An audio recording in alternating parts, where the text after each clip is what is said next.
Okay, good morning all of you. Today we are going to do chapter number 9 related services. Related services वाला जो chapter है इसमें दो standards है SRS नाम से. Okay, यहाँ पर सबसे important बात, कोई assurance नहीं देना है, मतलब opinion नहीं होगा, assurance, opinion, conclusion ये सब नहीं होगा. और ये लिख भी देंगे कि this is neither an audit nor a review, hence we do not express any assurance or opinion hereon. तो ये बात लिखना भी पड़ता है. अच्छा, क्योंकि मैं ओपिनियन तो दे नहीं रहा तो तुम मुझे क्या बोल के पुकारोगे? You can't call me auditor, you can only call me this और that. You either call me practitioner और यू कॉल मी अकाउंटेंट, ठीक है, बट नॉट ऑडिटर. क्या यहाँ पे क्वालिटी कंट्रोल लगता है? हाँ सर, SQC1 सब पे है. SQC1 ऑडिट पे है, रिव्यू पे है, अश्योरेंस पे और रिलेटेड सर्विसेज पे भी है. ये बात इसलिए बोलनी पड़ रही है क्योंकि नॉर्मली लोग सोचते हैं कि SQC1 क्वालिटी कंट्रोल उसी एंगेजमेंट या फर्म पे लगता है जो अश्योरेंस अटेस्टेशन का काम करते हैं. तो ये तो अश्योरेंस अटेस्टेशन नहीं, इस पे भी लगता है SQC1, इसीलिए इस पे SQC1 के क्वेश्चंस भी थे. वो दो स्टैंडर्ड कौन से हैं? 4400 को मैं क्या बोलता हूँ? AUP engagement. AUP मतलब अग्रीड अपॉन प्रोसीजर. सर इसमें कुछ नहीं, क्लाइंट के साथ पहले से बातचीत हुआ है कि मुझे ये प्रोसीजर करना है ये आइटम पे, बस वो प्रोसीजर कर देंगे और उसका जो नतीजा होगा फैक्चुअल फाइंडिंग्स वो रिपोर्ट कर देंगे, दैट्स ऑल. तो यहाँ पे जो मैं रिपोर्ट देता हूँ उसको बोलते हैं ROF, ROFF, report on factual findings. और दूसरा वाला सर क्या है? Compile 4410 compilation engagement. कंपाइलेशन का मतलब होता है पूरा फाइनेंशियल स्टेटमेंट बनाना. वो आपके जो अकाउंट्स रेडी है ना, बुक कीपिंग और अकाउंट्स रेडी, उस अकाउंट से FS को बनाना, नोट्स बनाना, स्टैंडर्ड्स दिखाना, वो सब को बोलता है कंपाइलेशन एंगेजमेंट. ठीक है, ठीक है. तो कंपाइलेशन एंगेजमेंट में भी मैं एक रिपोर्ट देता हूँ, उसको बोला जाता है प्रैक्टिशनर्स कंपाइलेशन रिपोर्ट या अकाउंटेंट्स कंपाइलेशन रिपोर्ट. ओके, तो यहाँ पे भी कंपाइलेशन करके हम लोग रिपोर्ट देते हैं. रिपोर्ट हम लोग हर एंगेजमेंट में देंगे, रिपोर्ट हम लोग हर एंगेजमेंट में देंगे. ओपिनियन उसमें नहीं रहेगा, वो अलग बात है, पर रिपोर्ट तो रहेगा. इंट्रोडक्शन वो मैं दे चुका. टर्न यहाँ से चालू हो गया सर. 4400. नाउ बिफोर स्टार्टिंग एक बार प्लीज़ पलट के देखो. 5 पेजेस का है, ठीक है. एक लुक्स पहले से मिल जाता है ना कि भाई ये पढ़ने जा रहे, इतना टाइम लगेगा, तो mentally you are ready. Okay, start करें. ये स्टैंडर्ड हमें गाइडेंस देता है कि AUP एंगेजमेंट में मुझे क्या क्या प्रोसेस करने चाहिए और मुझे रिपोर्ट कैसी बनानी चाहिए. ठीक है. ऑब्जेक्टिव, यहाँ पे मैं AUP में जो जो प्रोसेस क्लाइंट के साथ अग्री हुआ है वो कैरी आउट करूँगा और मैं ROF दूंगा. ROF का फुल फॉर्म देख लो, मिल गया, ठीक है. It is AUP is a non assurance engagement. कोई अश्योरेंस नहीं, कोई ओपिनियन नहीं. हम फाइंडिंग्स लिख के दे देंगे, लोग अपने आप अपना ओपिनियन कंक्लूजन निकाल लेंगे, हम नहीं देंगे. रेस्ट्रिक्टेड टू स्पेसिफाइड यूजर्स, यहाँ पे भी आप वो दे सकते हो. रेस्ट्रिक्शन ऑन डिस्ट्रीब्यूशन यूज वाला जो पैराग्राफ होता है वो यहाँ पे भी डाल सकते हो. लाल रंग में देखो क्या लिखा हुआ है, पढ़ो. लाल रंग में हाथ से क्या लिखा है? ऑडिट और AUP एंगेजमेंट में क्या फ़र्क होता है? सर एक बार इसको छोड़ दो, मैं तुम लोग सबसे पूछ रहा हूँ, ऑडिट और AUP में क्या फ़र्क होता है? बहुत सारे हैं, एक दो नहीं है, बोलो. एक नहीं, क्योंकि सबको अलग अलग बोलेंगे तो हाथ उठाओ, बोलो. ऑडिट में ओपिनियन देते हैं और AUP में ओपिनियन नहीं देते, दैट्स नंबर 1. गुड. और कोई जो बोलना है हाथ बोलो. वेरी गुड, ये very good, very good. Audit में प्रोसीजर्स हम अपने PJ से निकालते हैं, प्रोफेशनल जजमेंट से. रैप फैप क्या प्रोसीजर है, प्लान हम बनाते हैं. AUP में मैं वैसा रैप फैप प्लान नहीं करना पड़ता, बिकॉज सामने वाला बोलता है भाई ये प्रोसीजर करना है, मेरे को वो प्रोसीजर करना है. ठीक है, तो ये सबसे इंपॉर्टेंट था. और हाँ, वो एक ही बात हो गया. कंक्लूजन मतलब ओपिनियन. ऑडिट में ओपिनियन देता हूँ, AUP में ओपिनियन देता. यस, ये बात भी बोला जा सकता है. ऑडिट में इंडिपेंडेंट होना जरूरी है, because I am expressing opinion. AUP में ओपिनियन तो देने और तो मेरा इंडिपेंडेंट होना जरूरी नहीं है, पर इसके ऊपर 3 बातें हैं. नंबर 1, इंडिपेंडेंट होना जरूरी नहीं है. However, number 2, the terms of the engagement with the client में require me to be independent. Number 3, if I am not independent then I should state about this कि मैं इंडिपेंडेंट नहीं हूँ इन माई रिपोर्ट. ठीक है, तो ये इंडिपेंडेंस वाला पॉइंट. और कुछ क्लियर ना? ये समझ में आ रहा है फर्क? ओके. अब इन्होंने एग्जाम्पल दिया है कि सपोज आपको क्लाइंट ने बोला है कि क्रेडिटर्स का AUP करना है. किसका करना है? क्रेडिटर्स का. मैं क्या बोलता हूँ, वो लोग किसी भी आइटम का AUP करने बोले, डेटर, क्रेडिटर, फलाना ढिमका, तुम अपने मन से 4-5 प्रोसीजर सोच सकते हो कि नहीं? बल्कि जो ये लोग लिखे उससे बढ़िया ही सोचोगे. I am asking you, creditors पे आप मेरे को बताओ क्या क्या ऑडिट प्रोसीजर होता है. सर एक बोलोगे क्रेडिटर्स कंफर्मेशन, एक बोलोगे क्रेडिटर्स लिस्टिंग ऑब्टेन करो और उसका जो टोटल है वो बैलेंस शीट में जो क्रेडिटर्स टोटल उससे मैच कराओ। एक तुम बोलोगे sir creditors connected to purchases, तो परचेजेस का कट ऑफ वगैरह चेक कर लो। एक तुम बोलोगे सर क्रेडिटर्स का एजिंग रिपोर्ट बना लो कि कितना पुराना क्रेडिटर, अगर बहुत पुराना क्रेडिटर है तो उसको राइट बैक करेंगे। राइट बैक का मतलब होता है ना रेमिशन of trading liability section 141 deemed income PGBP होता है ना इनकम टैक्स में, ठीक है, तो वो भी चेक करो क्रेडिटर्स एजिंग रिपोर्ट। तो यार प्रोसीजर्स तुमको यहाँ पे याद नहीं करने, कहीं पे भी अपने मन से सोचो कि जो भी आइटम आएगा। ज़्यादातर इनका आइटम जो आने वाला है वो डेटर्स होता है, क्रेडिटर्स होता है और इन्वेंट्री हो सकता है, ये 3 मेन होता है। हम जो रिपोर्ट देते हैं उसका बताओ रॉफ full form. Very good. What are the general principles of AUP engagement? Sir AUP engagement में बाकी सारे प्रिंसिपल्स तो है, वो इंटीग्रिटी ऑफ डिक्शनरी वाले, 1-2 एक्स्ट्रा है, ये रहे follow the technical standards, learn. Independence वाला जो बात बोल रही थी ना, 3 बात। नंबर 1 इंडिपेंडेंस रिक्वायरमेंट नहीं है, however the terms of the engagement में require me to be independent. Number 3 if at all I am not independent I should specify this in my report. Engagement letter बनना चाहिए कि नहीं? Sir इसमें तो बनेगा ही बनेगा एंगेजमेंट लेटर। एयूपी का फुल फॉर्म क्या? Agreed upon procedure. तो मेरे और क्लाइंट के बीच प्रोसीजर कहीं तो लिखा गया होगा कि जो मुझे करना है, तो यहां तो एंगेजमेंट लेटर के बिना बात आप कर ही नहीं सकते। तो there has to be an engagement letter which specifies AUP, ठीक है। पहले एक बार ऐसा हुआ था कि इन्होंने इसका एग्जाम में एंगेजमेंट लेटर ड्राफ्ट करने के लिए बोल दिया था। अभी नए सिलेबस में वैसा है नहीं, पर एक बार एग्जाम में आ गया था, तब 8 मार्क का क्वेश्चन आया था कि ड्राफ्ट एन एंगेजमेंट लेटर, ठीक है। तो मान लो आएगा नहीं, पर बस मान लो, तुम बताओ मेरे को एंगेजमेंट लेटर में क्या क्या हो सकता है? सर सबसे पहली बात, एंगेजमेंट लेटर में आप बताओगे ना कि स्कोप ऑफ द वर्क क्या है, कि हम लोग को ये कैरी आउट करना है, मतलब suppose we have to carry out certain procedures similar to audit on debtors as specified below. फिर जो भी आइटम तुम सोचोगे, सपोज डेटर, उसका 4-5 प्रोसीजर लिख दो, वो तो रहना ही चाहिए लेटर ऑफ एंगेजमेंट में। फिर लेटर ऑफ एंगेजमेंट हम लोग दुनिया भर के केविएट और वार्निंग नहीं डालते क्या, कि मेरा काम का एक इनहेरेंट लिमिटेशन है, I can not be suppose to find this that. यहाँ तो और ज़्यादा डालेंगे कि मेरा काम डेटा बनाना नहीं है, वो क्लाइंट का काम है डेटर्स का इन्फॉर्मेशन बनाना, मेरा काम खाली उस पर प्रोसीजर कैरी आउट करना, और मेरा काम ओपिनियन एश्योरेंस देना भी नहीं है। यही सब लिखोगे और क्या लिखोगे, ठीक है। फिर ये बोलोगे कि ये मेरी ये जो रिपोर्ट है किसको सर्कुलेट होएगा, बिकॉज एयूपी एंगेजमेंट आप शेयर होल्डर्स के लिए तो कर नहीं रहे हो, it is for specific user, तो तुम बोलोगे ना रेस्ट्रिक्शन और डिस्ट्रीब्यूशन एंड यूज। तो यही सब पॉइंट जाएगा एंगेजमेंट में, और क्या जाएगा, ठीक है। नेक्स्ट, एंगेजमेंट बनाने से क्या होता है, हमारे बीच में क्लियर अंडरस्टैंडिंग स्थापित हो जाता है। नंबर 2, आप एंगेजमेंट लेटर में क्या क्या इंक्लूड करोगे, ये रहा 5 पॉइंट्स, पढ़ना तो जरा। अभी जो मैंने बोला देखो, सबसे पहले मैं बोलूँगा कि ये ऑडिट और रिव्यू वगैरह नहीं है, इससे मैं यहाँ कोई एश्योरेंस नहीं देता। नंबर 2, पर्पस क्या है, ये याद कर लो। कोई भी एयूपी एंगेजमेंट का पर्पस होता है to help the management, to help the, to assist the management to examine the validity of that item। ये लाल रंग का मेरा हाथ का लिखा हुआ याद करो, याद करना है, मतलब सुनाना नहीं, याद कर लो, 3-4 बार बोल के याद करो। ये वाली लाइन भूल जाओगे। कोई भी एयूपी एंगेजमेंट होगा तो उसमें आपको पर्पस बताना शुरू में ज़रूरी है। Our purpose, our objective is to assist the management in examining the validity, examine what, validity of that item, data credit whatever, ठीक है। Number 3, identification of financial information जिसका आपने एयूपी किया है, data credit whatever. 4 number, list of procedures तो रहेगा ही, 4 number list of procedures. 5 number, limitation on distribution of our report. ये इंपॉर्टेंट है, 5 पॉइंट्स, क्लियर है ना, ग्रेट। एंगेजमेंट लेटर का काम क्या होता है, हेल्प अवॉइड मिसअंडरस्टैंडिंग, ये वाला पॉइंट ऊपर का ही रिपीट है।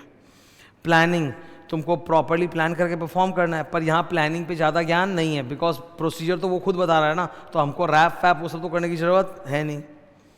प्रोसीजर्स क्या होंगे, मैं हमेशा ऐसे हाथ उठाता हूँ, हाँ, सात में से वो री परफॉर्मेंस वाला छोड़ दो, बाकी सब है, पढ़ो ऊपर, हाँ। सेम 7 एक्सेप्ट, ये रहे सर वो 5, ये लोग 5 क्यों मिक्स कर दिए ना, इंक्वायरी और एनालिटिकल को, ठीक है, डन है। ऊपर करें रिपोर्ट। अच्छा, यहाँ जो रिपोर्ट होगी उसको क्या बोलते हैं, रॉफ। एक बार मैं शो करूँगा, ये मैंने तुम लोग के लिए इंपॉर्टेंट पॉइंट्स की समरी बनाई है, बाद में पहले एक बार एग्जांपल शो करूँगा।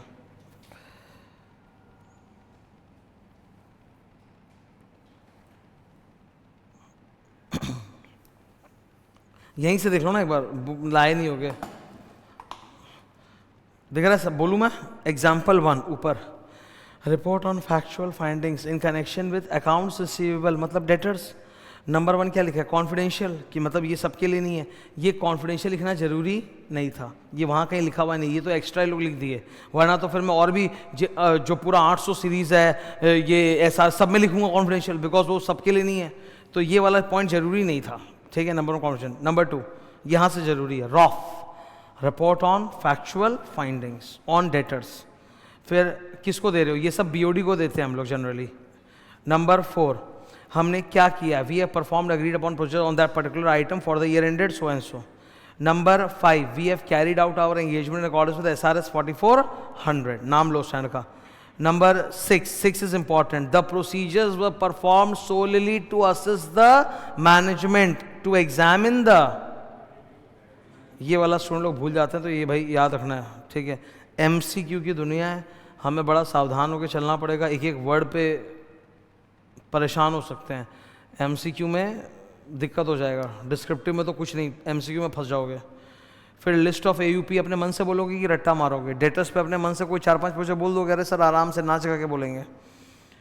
और फिर उसका जो रिपोर्ट होगा बता देना रॉफ, जैसे हमने डेटर्स को कंफर्मेशन भेजा, उनका सबका रिप्लाई आया, सब मैच कर रहा था, जो मिसमैच कर रहा था उसको हमने रिकॉन्साइल करा लिया, इन्वेस्टिगेट कर लिया, वो मैच कर रहा है। देखो रिपोर्ट ऑन फैक्चुअल फाइंडिंग्स में अल्टीमेटली आप प्रोसीजर की लाइन बाय लाइन फाइंडिंग देते हो, 4 प्रोसीजर 4 फाइंडिंग्स। इंपॉर्टेंट सुनो, फाइंडिंग्स में सबसे इंपॉर्टेंट है एक्सेप्शंस। एक्सेप्शंस का मतलब गड़बड़ियां, MMS। तो आपने जो प्रोसीजर्स किए उसमें जहां जहां गड़बड़ियां आई, उन गड़बड़ियों का एक एनेक्शर बना के साथ में लगेगा, ठीक है। ये देखो यहाँ पे नीचे 9 नंबर क्या लिखा है? डिटेल ऑफ एक्सेप्शंस, मतलब क्या क्या गड़बड़ियां मिली थी प्रोसीजर्स में, उसका एनेक्शर लगाया हुआ रहेगा, ये याद रहेगा, ग्रेट। 10 नंबर में पूरा वो केवियट चालू कि जी हमने तो यहाँ ऑडिट नहीं किया, रिव्यू नहीं किया, अश्योरेंस नहीं किया, अगर ऑडिट या रिव्यू किए होते तो और प्रोसीजर्स किए होते जिससे और बातें पता चलती जो हम आपको बताते, वो टोन चालू हो गया। I want you to read 10 number Meet.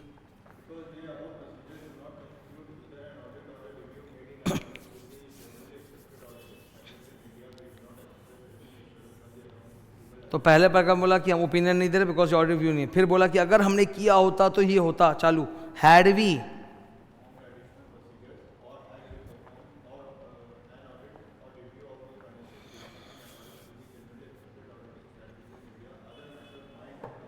other matters might have come to our attention that we would have reported to you।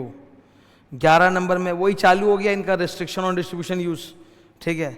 Our report is solely for the purpose of assisting the management in examining the validity of the debtors। The report relates only to the items and does not extend to the entire FS, ठीक है।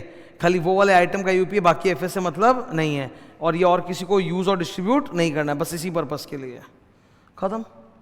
अब ये बातें इसमें से जो important थी, यही ये ब्लू डब्बा देख रहे हो, ब्लू डब्बे में यही बताया कि आपकी रिपोर्ट में क्या क्या आइटम्स होता है, ठीक है। इसमें एक खास बात है जो मैं याद दिलाना चाहता हूँ, ऑल्दो SRS 4400 के नाम में लिखा हुआ है AUP on financial information, but याद रखना ये FI के लिए भी हो सकता है, NFI के लिए भी हो सकता है। पढ़ो यहाँ, आइडेंटिफिकेशन ऑफ स्पेसिफिक FI और NFI।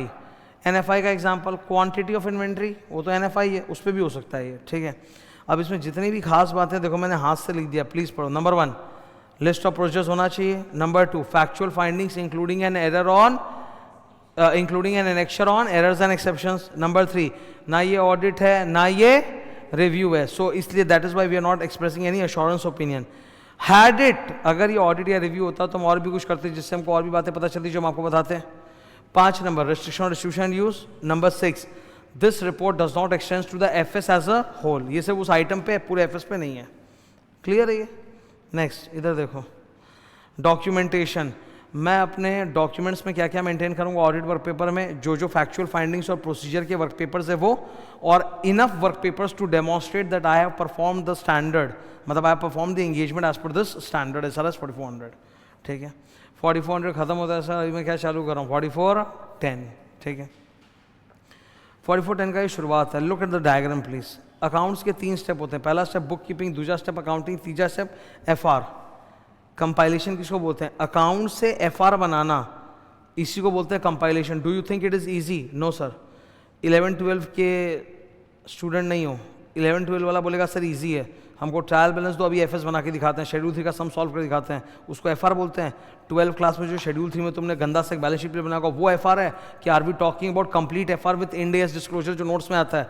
भाई बैलेंस शीट भी तो लल्लू है, उसके बाद असली कहानी चालू होता है, वो है नोट्स, भयंकर लंबा चौड़ा। तो compilation is not a small thing, it's a big thing. However please understand, technically FR बनाने की जिम्मेदारी मैं अपने माथे पे नहीं लूंगा। मैं किन के माथे पे रखूंगा? क्योंकि कंपनी लॉ में सेक्शन नंबर 129 में एफआर की जिम्मेदारी किसके सर पे होती है? इनकी। गड़बड़ होने पे जेल भी है, तो वो मेरे माथे पे नहीं आएगा, टेक्निकली इनकी जिम्मेदारी। और मैं हमेशा अपने मुंह से ही बोलूंगा मेरा काम है इनको असिस्ट करना इन कंपाइलेशन। खाना मैं ही बना रहा हूँ, पूरा का पूरा खाना मैं ही बना रहा हूँ, पर मैं बोल रहा हूँ मेरा काम है असिस्ट करना, ठीक है, खाना में। समझ रहे हो कि नहीं? वैसा कुछ है, ओके। मैं ही बना रहा हूँ एफएस, पर मैं बोल रहा हूँ मेरा काम है to assist them in making FS. ये याद रखना है थोड़ा, ठीक है। ये लाल रंग पढ़ो। Technically compilation is whose responsibility? Management's. CA is only assisting management in compilation, ठीक है। अच्छा, मैं तो सीए हूँ, मुझे आप यहाँ पे ऑडिटर बोलोगे क्या? नहीं, I am not responsible for examining the completeness, accuracy and validity of the data provided to me. Important, इन्होंने हमको अकाउंटिंग डेटा दिया और हम उससे एफआर कंपाइल करेंगे। जो अकाउंटिंग डेटा इन्होंने हमको दिया उसकी कंप्लीटनेस, एक्यूरेसी, वैलिडिटी चेक करना वो हमारा काम नहीं है, और नाम करेंगे। हाउएवर तुम जानते हो, हाउएवर अगर during the process of compilation मुझे लगता है कि ये जो अकाउंटिंग डेटा इन्होंने दिया ये इनकम्प्लीट है, मिसलीडिंग है, गड़बड़ है, तो फिर मैं इनको बोलूंगा कि आप लोग ठीक करो, वरना मैं एंगेजमेंट से विड्रॉ कर लूंगा। ये मत बोलना कि अगर गड़बड़ है तो मैं एमओ दे दूंगा, ये एश्योरेंस एंगेजमेंट है कि मॉडिफाइड ओपिनियन दे दूंगा। यहाँ एमओ नहीं होता, यहाँ मैं पल्ले हट जाऊंगा, पीछे हट जाऊंगा मैं, ठीक है भाई? क्लियर है कि नहीं है? ठीक है, कांड मत करना। फाइनेंशियल रिपोर्टिंग, सीए, मेरे को तुम क्या बोलोगे? दो में से दोनों चलता है, प्रैक्टिशनर भी अकाउंटेंट भी। तुम बोलोगे प्रैक्टिशनर्स कंपाइलेशन रिपोर्ट या फिर accountants compilation report. I will perform the engagement according with SRS 4410, ठीक है। मेरी जिम्मेदारी क्या है? ये पढ़ो जरा, ब्लू मिथ, ये याद करना है, ये याद करना है, ये बुक का लैंग्वेज है, याद करना है।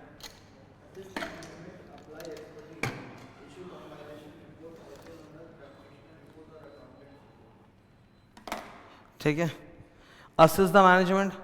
नंबर 2 सबसे इंपॉर्टेंट, क्यों आए हैं वो लोग मेरे पास कंपाइलेशन करवाने? To use my accounting expertise. मेरे नाम में जो सीए का ए है अकाउंटेंट, मैं इस बार वही वाला काम कर रहा हूँ, अप्लाइंग माय अकाउंटिंग एक्सपर्टाइज। याद करना है, अप्लाई माय एक्सपर्टाइज, ठीक है। 3 नंबर, इशू कंपाइलेशन रिपोर्ट। 3 नाम चलते हैं मार्केट में, अंडरलाइन क्या पढ़ो? Compilation report, accountancy report, statistics report. 3 नाम याद करो। एमसीक्यू की दुनिया में सारा नाम याद होना चाहिए। एमसीक्यू तुमको पास कराने के लिए नहीं डाला गया है, बांस करने के लिए डाला गया है, ठीक है। ये नहीं कि 30 मार्क का एमसीक्यू डाला है, ये 2018 से चालू हुआ था। 2018 में नियम आया कि आपसे जितने भी थ्योरी पेपर हैं, अकाउंट्स नहीं sorry, law, audit, information system और टैक्स को भी वो लोग उसी श्रेणी में रखे थ्योरी में। बोला इन चारों में अब से 30-30 मार्क का एमसीक्यू आएगा। उस समय ये नियम था, तो सबको ही खुश, मैं भी बहुत खुश कि भाई 30 मार्क का एमसीक्यू तो स्टूडेंट पास हो जाएगा, झमेला काम। ऐसा एमसीक्यू दो कि और फेल हो जाए, ठीक है, वैसा।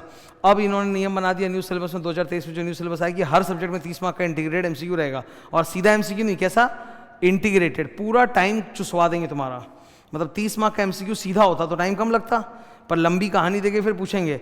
प्लीज अंडरस्टैंड, ये टाइम का भी तो एग्जाम है, खाली हार्ड वाला एग्जाम थोड़ा ना है, टाइम का भी तो गेम है। 3 घंटे के बदले मेरे को 6 घंटा दो, मैं हर पेपर में 60 ले आऊंगा, फेल कैसे हो जाऊंगा? अगर 3 का तुम मेरे को 6 देके देखो, चीटिंग नहीं करेंगे, जाओ 3 घंटे का 6 घंटा दो, तो मैं आराम से सोच सोच के सॉल्व करूंगा। वो भी तो नहीं है 3 घंटा एकदम, वो जो चेस का गेम नहीं दिखाता घड़ी में टक टक, वैसा है। तो लंबा लंबा कहानी पढ़ो, फिर 5 क्वेश्चन, फिर कहानी, फिर 5 क्वेश्चन। 30 मार्क में मेरा पूरा टाइम भी चुसवा देगा और हार्ड भी एमसीक्यू है। तो be very very alert and careful in all this. ये सब नाम याद रहेंगे ना, धोखा मत खा जाना एग्जाम में, ठीक है। मैंने लिखा नोट्स देखो, क्यों देखें भाई? ओ अच्छा, यही वाला नोट्स देखो, लेफ्ट साइड वाला पेज का, ठीक है, देख लिया हमने।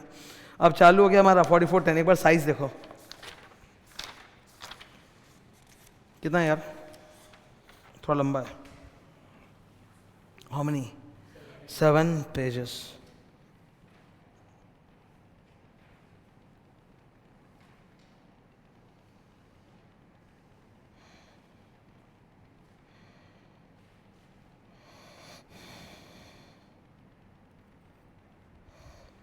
एक बार रिपोर्ट कैसी होती है आओ देख लेते हैं, ठीक है। ऊपर क्या लिखा है, जनरल पर्पस फ्रेमवर्क से बना हुआ है, उसको कंपाइल करना है। See I can compile both GPFRF वाला ऊपर दिख रहा है, आई कैन कंपाइल ऑल्सो, मेरे को जैसा फ्रेमवर्क दोगे कंपाइल करने में वैसा कंपाइल कर दूंगा, ठीक है। तो एक बार GPFRF, ऊपर हेडिंग क्या पढ़ो, नंबर 1 पढ़ो, अकाउंटेंट्स कंपाइलेशन रिपोर्ट, आप प्रैक्टिशनर रिपोर्ट भी बोल सकते हो, चलेगा, दोनों चलता है, कंपाइलेशन रिपोर्ट भी चलता है। नंबर 2 किसको दोगे, to the management of BOD, ठीक है। ऑडिट वाले लोग ना देखो, ऑडिट में अपने 2 नाम बोलते हैं, मैनेजमेंट, TCWG। लॉ में ऐसा नहीं होता, लॉ में आप बोलते हो BOD, लॉ में जिसको आप BOD बोलते हो, बोर्ड ऑफ डायरेक्टर्स, ऑडिट की दुनिया में उसको अपने या तो मैनेजमेंट या TCWG बोलते हैं। टेक्निकली कंपनी के अंदर there is no body called management. अरे कंपनी के अंदर कोई मैनेजमेंट बोल के संगठन बॉडी है क्या, BOD है, बोर्ड ऑफ, पर मैनेजमेंट बोल के कोई बॉडी होता है क्या, नहीं। TCWG बोल के होता है क्या, नहीं, वो तो अपने ऑडिट में बोलते हैं, ठीक है। देंगे तो BOD को ही देंगे ना, और किसको देंगे। 3 number, we have compiled the फलाना financial statement based on the information you मतलब BOD मैनेजमेंट हैज प्रोवाइडेड, ठीक है। फिर 4 नंबर बता दो कि FS में क्या क्या होता है। 5 item, balance sheet, PL, cash flow, SOCE और नोट्स, ठीक है। तुम देखोगे ना ये सब में कई जगह सोसी भी नहीं है, बिकॉज ये सब पहले वाले हैं, तब statement of changes in equity आया नहीं था, उसको आए हुए कुछ ही टाइम हुआ है। 5 नंबर, स्टैंडर्ड का नाम लो कि हमने कौन से एंगेजमेंट को फॉलो किया in compilation 4410। 6 number, we have applied our expertise, आ गया ना, ओ अच्छा तुम लोग हाईलाइट समझ गए। We have applied our expertise in accounting and financial reporting to assist, तो हमने, हमारी जिम्मेदारी नहीं बनाना, किसकी है, उनकी है, to assist you in preparing the FS as पर GPFRF। 6 नंबर, एक्यूरेसी कंप्लीटनेस चेक करना हमारा काम नहीं है, वो आपका है। तो यहाँ पे आई am not responsible for checking the completeness accuracy, however अगर मुझे पता चल गया ऑटोमेटिक की गड़बड़ है तो मैं विड्रॉ कर लूँगा। मेरा ये दायित्व नहीं है कि मैं आपके द्वारा दिए हुए अकाउंटिंग डेटा की कंप्लीटनेस एक्यूरेसी चेक करूँ, वो तो फिर ऑडिट हो जाएगा। मेरा काम परंतु इतना जरूर है कि अगर मुझे आभास हो गया कि भाई गड़बड़ है तो मैं विड्रॉ कर लूँगा। Because see the thing is, institute of chartered accountants of India का क्वालिटी कंट्रोल का सबसे बड़ा मूल मंत्र है, do not associate your name with any information जो आपको लग रहा है गड़बड़ है। गड़बड़ इंफॉर्मेशन से अपना नाम ही नहीं लगाना है। तो अगर मैं ऐसे, मेरा काम नहीं है चेक करना कंप्लीटनेस एक्यूरेसी यहाँ पे, पर अगर मुझे लग गया कि गड़बड़ है तो फिर मैं विड्रॉ कर लूँगा, ठीक है। यहाँ MO मत बोलना, यहाँ क्या बोलना, क्योंकि ये एश्योरेंस एंगेजमेंट नहीं है, यहाँ विड्रॉ होगा। 7 नंबर, वही फिर से वो ज्ञानबाजी कि ये ऑडिट नहीं, रिव्यू नहीं, ओपिनियन नहीं दे रहे, ये नहीं दे रहे, वो नहीं दे रहे, वही चालू, ठीक है, कि ओपिनियन नहीं है यहाँ पे। ये देखो, we are not required to verify the completeness or accuracy of the information that you have provided, ठीक है। अब आओ देख लेते हैं यहाँ से एक बार SRS 4410। हालांकि SRS 4410 बना है for compilation of historical FS, but standard बोलता है आप इसको any financial information other than historical FS के लिए भी यूज कर सकते हो, आप इसको नॉन फाइनेंशियल इंफॉर्मेशन के लिए भी यूज कर सकते हो by following the principles mentioned in this standard. ये बात यहाँ लिखी हुई है, ठीक है। यहाँ पे क्वालिटी कंट्रोल भी अप्लाई करेगा, because quality control related service पे भी अप्लाई करता है। इस पे क्वेश्चन था। कंपाइलेशन एंगेजमेंट क्या होता है, याद करना। Compilation engagement is an engagement in which an auditor practitioner applies his accounting expertise to assist the management in preparation presentation of financial statement as per acceptable FRF financial reporting and issue a compilation report। ठीक है, question पढ़ो। List out the purposes of compilation engagement. ये रहा answer 1 2 ABCD 2 ABC। Number 1, कभी कभी compilation engagement mandatory होता है as per law, India में तो ऐसा कुछ लॉ है नहीं। Number 2, for any other purpose voluntary वो लोग कंपाइलेशन करवा रहे हैं, जैसे मैनेजमेंट अपने इंटरनल यूज के लिए आपसे कंपाइलेशन करा रहा है बिकॉज उनको नया वाला FS बनाना नहीं आता, नया वाला जो एज पर इंडिया FS बनाना नहीं आता, तो इसीलिए वो आपसे सपोर्ट ले रहे हैं। ग्रेट। 2 का B, या तो कंपनी को कोई कॉन्ट्रैक्ट मिल रहा है या कोई गवर्नमेंट से ग्रांट मिल रहा है जिसकी कंडीशन है कि compilation has to be done by CA, या फिर नंबर 3 मर्जर अमेलगमेशन की बातचीत चल रही है इसलिए। ये 2 ब्राउन कलर मेरा ड्यूटी नहीं है। ब्राउन कलर पढ़ लो।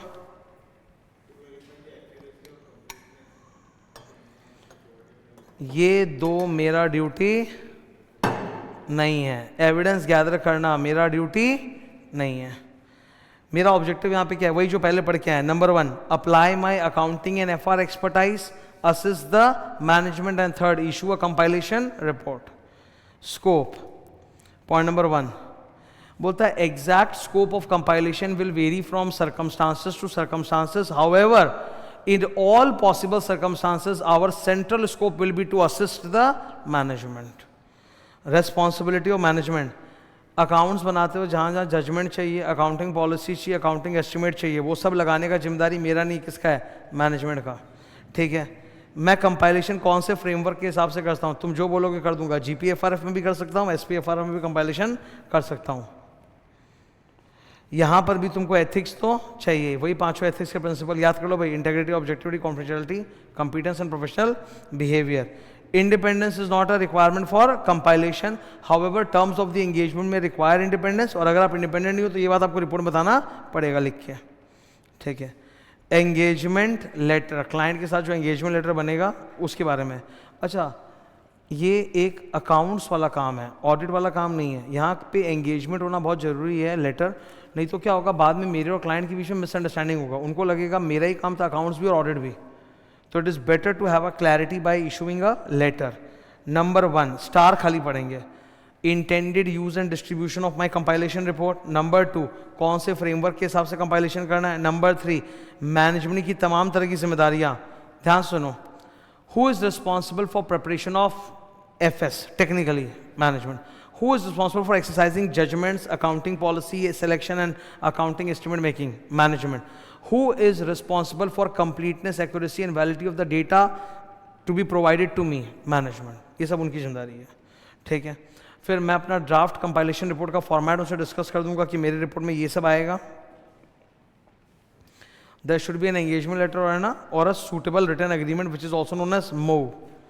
ये रेकरिंग एंगेजमेंट की बात की, मान लो कि हर साल ये लोग हमसे कंपाइलेशन कराते हैं, तो हर साल एंगेजमेंट लेटर बनाना है क्या? ऐसे 210 में भी यही बात बोला हुआ है कि ऑडिटर 5 साल के लिए आता है, बार बार नया एंगेजमेंट लेटर बनाने की जरूरत नहीं है। रेकरिंग एंगेजमेंट्स में नया लेटर बनाने की जरूरत 2 ही केस में होती है। नंबर 1, या तो टर्म्स एंड कंडीशन चेंज हो गए, या फिर there is a need to remind the management about its responsibility. Same dialogue लिखा है। परफॉर्मिंग द एंगेजमेंट, ये 10 पॉइंट का होगा, चेक करो तो बहुत इंपॉर्टेंट है ये 10 पॉइंट का महा इंपॉर्टेंट है। क्वेश्चन पढ़ो सबको।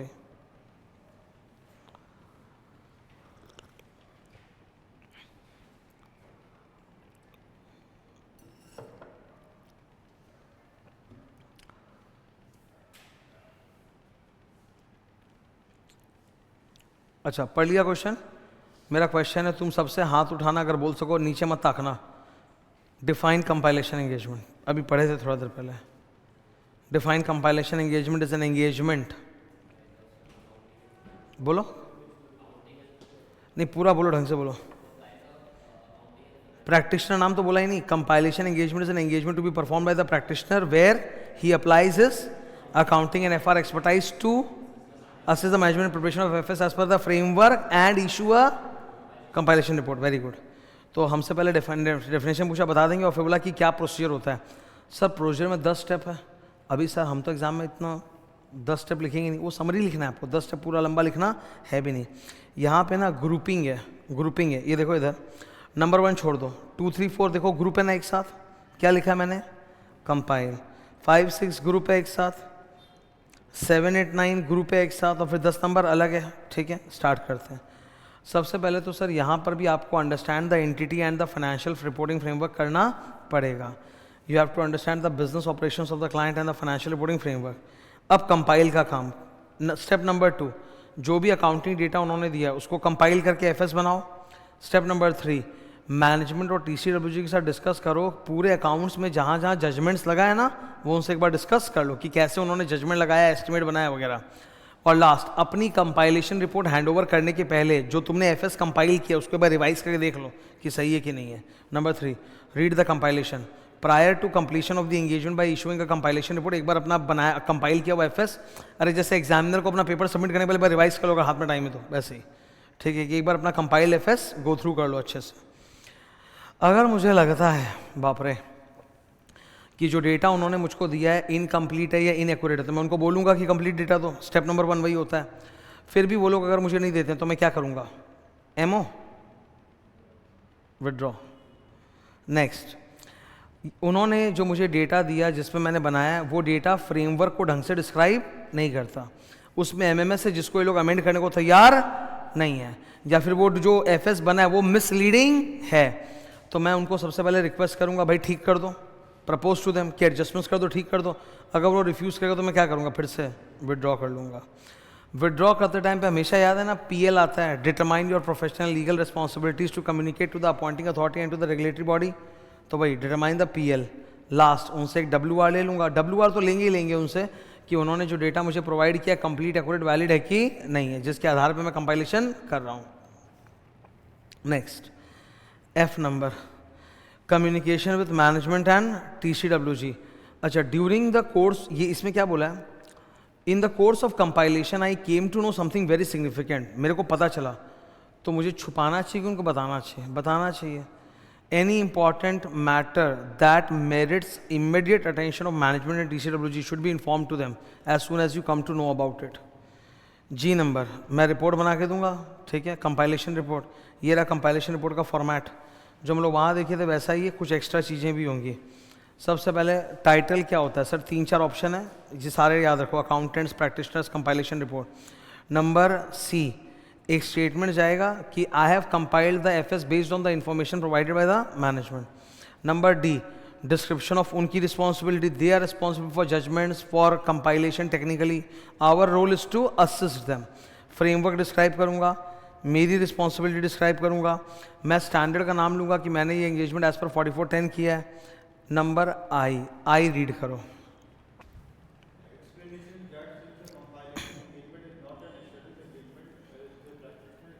ये वो वार्निंग टाइप का नहीं होगा क्या कि एश्योरेंस एंगेजमेंट नहीं है तो मैं ऑडिट रिव्यू नहीं किया तो ओपिनियन नहीं दे सकता, ठीक है, वही वाली बात है। ओके, फिर ये अगर स्पेशल पर्पस फ्रेमवर्क से बना है तो मुझे एक एक्स्ट्रा पैराग्राफ डालना चाहिए,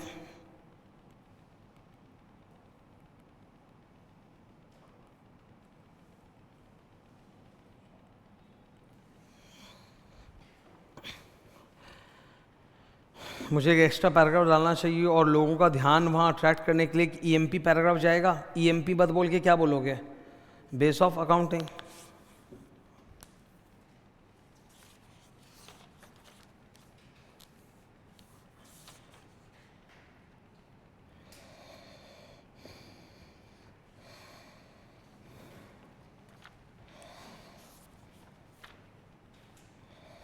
ठीक है, नेक्स्ट, क्वालिटी कंट्रोल, पूरे फर्म लेवल पे क्वालिटी कंट्रोल के लिए SQC1 और SRS 4410 वाले एंगेजमेंट में SRS 4410 for quality control.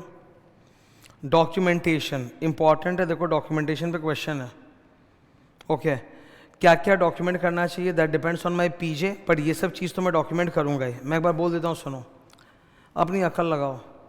Client ने जो मेरे को रॉ अकाउंट्स दिया होगा जिसको यूज़ करके मैं कंपाइल कर रहा हूँ, वो रॉ अकाउंट्स के कॉपी में रख सकता हूँ। फिर जो मैंने अल्टीमेट कंपाइल करके एफएस बनाया उसकी कॉपी रख सकता हूँ, ठीक है। मुझे ऐसे वर्क पेपर्स मेंटेन करनी चाहिए जो ये साबित करे कि मैंने अपना काम एज पर SRS 4410 किया है, ठीक है। मैनेजमेंट के साथ मेरे डिस्कशंस हुए होंगे about significant judgments made by them in accounting policy estimate वगैरह, वो डिस्कशंस डॉक्यूमेंट होने चाहिए। तो यही सब तो डॉक्यूमेंट करने बोल रहा है। Number 1, significant matters and how they were addressed. Number 2, compilation कैसे किया, अंडरलाइंग इन्फॉर्मेशन से उसका फ्रेमवर्क क्या था, आधार क्या था। फाइनल वर्जन की कॉपी रखो अपने पास और अपनी रिपोर्ट जो तुमने दी होगी ना 1 पेज की प्रैक्टिशनर, वो भी रखो। और ब्लू डब्बे में बोला है कि वो जो रॉ डेटा उन्होंने दिया होगा मुझे जिससे मैंने कंपाइल किया वो भी मैं, अगर मुझे लगता है मेरे PJ सही है तो वो भी मैं कॉपी रख सकता हूँ।